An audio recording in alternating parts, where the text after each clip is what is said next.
Welcome to our Telugu media. Nalgonda జిల్లా దేవరకొండ శ్రీ వాసవి కన్యకా పరమేశ్వరి దేవాలయంలో 8వ రోజు విఘ్నేశ్వరునికి ప్రత్యేక పూజలు ఆలయ కమిటీ వారు వైభవంగా నిర్వహించడం జరిగింది. ఆలయ ప్రధాన అర్చకులు ఘంటసాల సుబ్రహ్మణ్య శర్మ వారి శిష్య బృందంచే పూజలు కన్నుల పండగ నిర్వహించారు. పూజలో ఆలంపల్లి సూర్యం, ఆలంపల్లి వెంకటేశ్వర్లు, బూర్గు వెంకటేశ్వర్లు, పందిరి తానేష, చేరిపల్లి జంగయ్య, చేరిపల్లి సంతోష్, దుగ్గి లక్ష్మయ్య, కర్ణాటి గోవర్ధన్, కర్ణాటి శ్రీకాంత్ దంపతులు పూజలు నిర్వహించారు.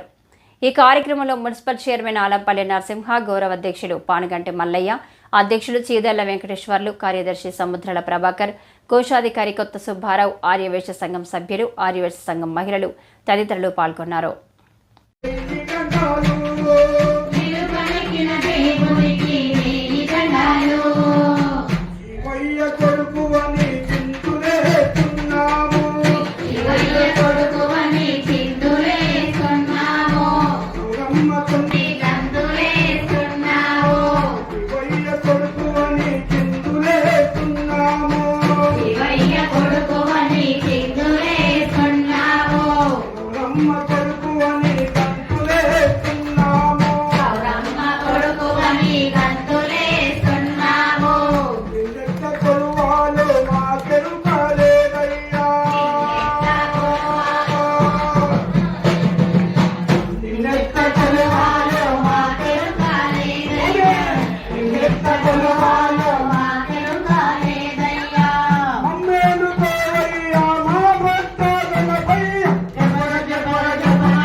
వినాయక